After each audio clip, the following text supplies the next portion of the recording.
Omori is the most cathartic game I've ever played, and to an extent, one of the most cathartic works of fiction out there.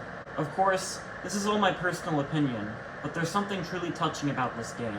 After all, this is an extremely subjective subject, so don't take anything I say as fact. What is the scariest prospect of our reality? Now, of course, there's no right answer to this question, but if I were to say, I would say it would be for someone to take their own life. It's not jump scares or shock value that gives me true fear. No, it's dread. Dread is one of the most clever aspects of horror, because it constantly is foreshadowing something horrifying. Often something that never even ends up happening, but that's what makes it so terrifying. There are many people who enjoy horror games, and I'm not really one of them. So you're probably wondering, why do I love this game so much? Mainly because this game has a perfect balance of darkness and wholesomeness. Without the wholesome moments, the dark moments don't hit as hard, and vice versa. Overall, this game is filled to the brim with complexity and catharsis, from start to finish. So I'll likely be doing many more video essays about this game in the future. However, there is one scene that, while not my favorite, is definitely the most terrifying. This scene is a landmark in the game's themes of psychological horror. Yes, I'm talking about that scene. But in order to fully understand it, we need to understand everything leading up to it. To give a very, very brief summary of Basil's character arc, Basil was once a gentle and kind soul. After a certain incident happened 4 years ago, he was turned into a paranoid wreck of a human being, one that would even frequently engage in self-harm. Us being the main protagonist and Basil's best friend, we spend the whole game searching for him in our own headspace. Yet all we find are apparitions that vaguely resemble Basil. Slowly but surely, our friends begin to forget the details about Basil. This all culminates inside of Humphrey, where the gang completely forgets about Basil, as the headspace has completely erased him, and they even throw his most precious flower crown into the abyss. What with Humphrey being the oldest guardian of the dream world, it makes total sense that they forgot about Basil inside of him.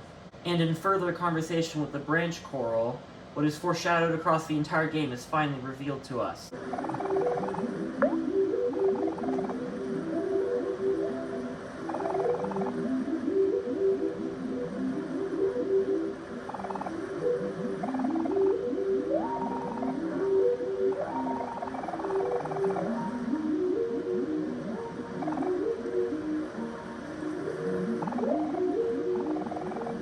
In order to save the real Basil, Omori, or rather Sunny, must remove himself from this fictional world. At this point, Omori has realized that he has to save the real Basil, rather than the headspace one.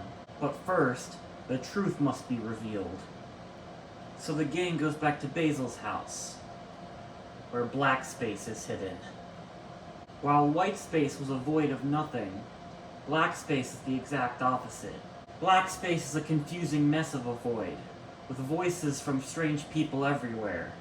At first you only come across an apparition that vaguely resembles Basil, but as you venture farther into the depths of black space, you find headspace Basil, the Basil you know and love. But black space is going to repress the very existence of Basil.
Over and over again, the nature of black space murders Basil in the most gruesome ways possible.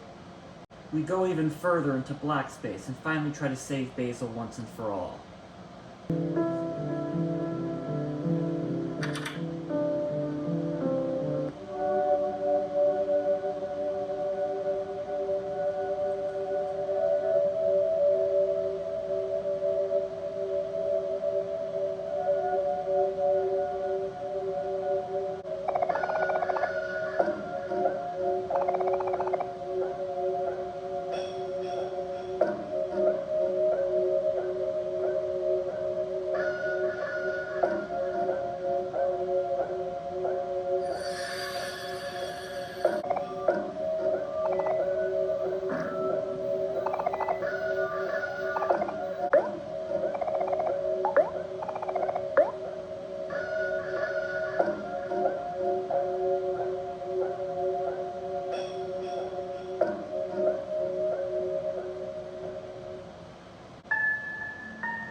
Basil is dragged into red space by the red hands.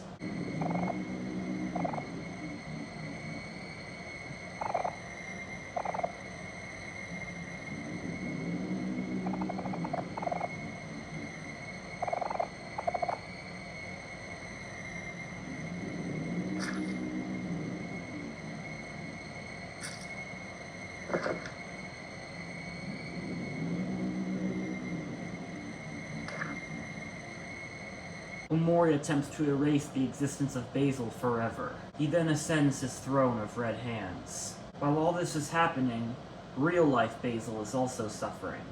But every single time Basil tries to reveal the truth to Omori or Sunny, Basil dies a most gruesome death. But Sunny and his real-life friends aren't going to give up on Basil. That night, Sunny and his friends all pass out. And then, the truth is finally revealed. Piece by bloody piece.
Both of them were left with an overwhelming sense of guilt at Mary's accidental murder, especially Basil, who helped stage it as a suicide.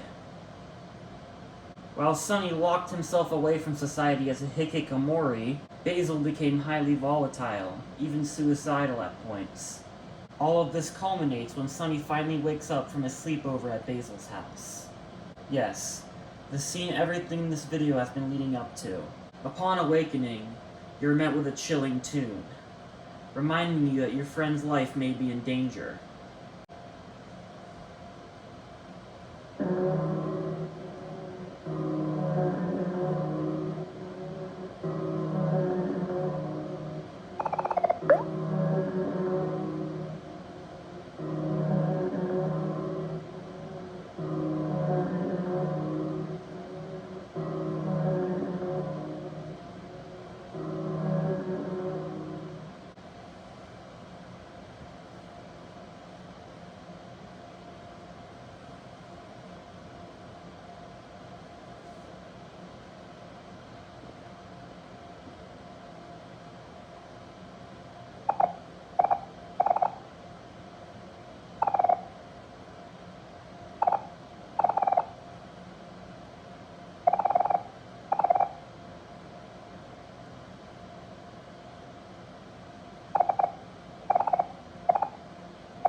Basil is moments away from committing suicide. After all the time Sonny was locked up in his house, Basil was desperate for someone to come and save him. Alas, Sonny is leaving town tomorrow. Basil's last hope is extinguished. Basil is so desperate for someone to be there for him that he'll go to any means for them not to leave. When so much pain and suffering is kept bottled up for years, it can often turn to violence. He has no intention of hurting Sonny, but at this point, he'll resort to any means to not have his last hope leave him when he needs it most. Something envelops him, as he blames the something behind Sonny for doing all the atrocities that he committed. There isn't any possible way that Sonny could have done that, because Sonny's a good person. Basil thinks so low of himself, though. But Sonny is the only thing in his life that he has left. Sonny is the only other person who knows the truth, and so something forces them together. What happens next is a boss fight against your best friend. Normally in games when you're fighting a boss, you feel empowered with the will to defeat evil, which makes the player carry on. But here, you're fighting a terrified friend that doesn't want you to leave him. True, absolute raw terror is in both of their eyes, all for a mistake they made 4 years ago. You desperately want to run, but you know that isn't an option here. After all, should you decide to not save Basil and go back to sleep to your little dream world, upon awaking, you will find nothing but Basil's corpse, with something enveloping him. You can run back to your safe haven of a home, but the only thing that changes is that you don't get to see the consequences of your actions firsthand.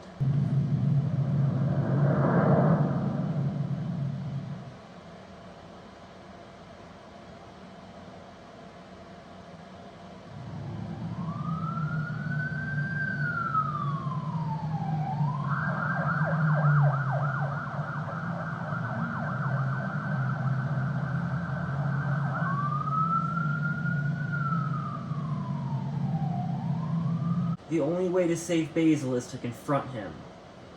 But something about it seems so wrong.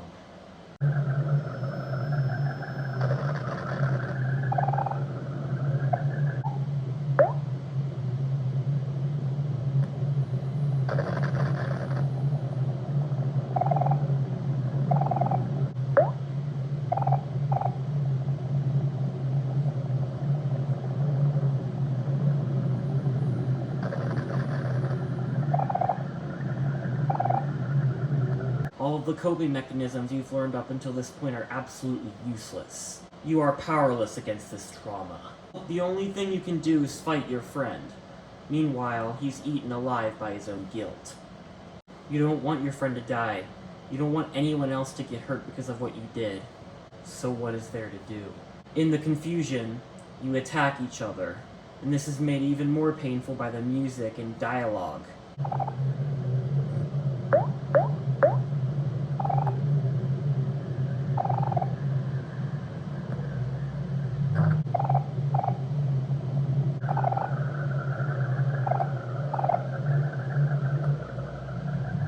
You're left with little options, but all you want to do is save Basil, right?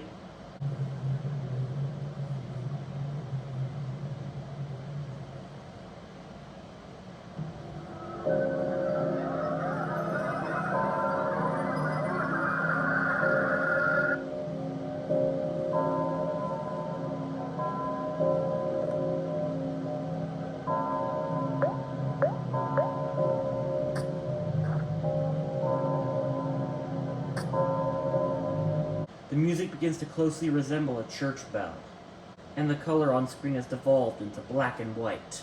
With seemingly no way out of this situation, you just become more and more stressed out. It seems like, no matter what you do, everyone is suffering. Even Basil. Guilt overtakes the both of you. Everything is going to be okay. This is the phrase Basil would use in a desperate attempt to save himself from all the pain that is incoming. But nothing seems to work. Nothing is okay. This isn't a boss fight against an all-powerful evil. This is a violent fight between two traumatized teenagers, desperate to find a way to cope. Who is going to be there when you're alone? When you're suffering in silence? Neither of you wanted this. Yet in a way, you both feel you deserve this. Can you forgive each other? Can you forgive yourselves?